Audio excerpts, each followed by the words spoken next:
Ako, si Don Santiago de los Santos, o kilala sa pangalang Kapitan Tiago sa nobelang Noli Me Tangere.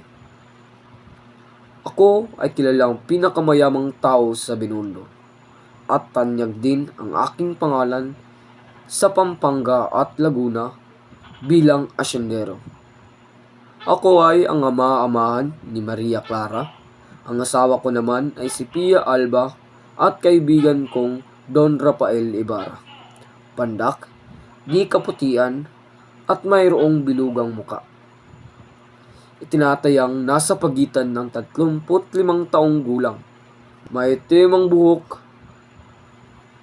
at mahilig manabako.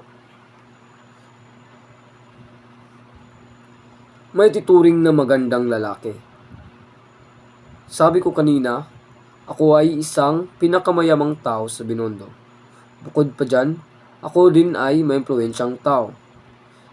Ako ay sunod-sunuran sa mga praile. Ang turing ko sa aking sarili ay isang tunay na Kastila at hindi Pilipino. Kasundo ko ang Diyos dahil nagagawa kong bilhin ang kabanalan at malakas sa mga taong nasa gobyerno. At kaibigan ko lahat ang mga praile. Dahil sa kakuriputan ng ama, ako ay hindi nakapag-aral. Kaya naging katulong at tinuruan ako ng isang paring Dominiko. Nang namatay ang pare at ang aking ama, ako ay nangalakal hanggang sa makilala ko si Pia Alba at maging kaututang dila na sila Padre Damaso at Don Rafael Ibarra.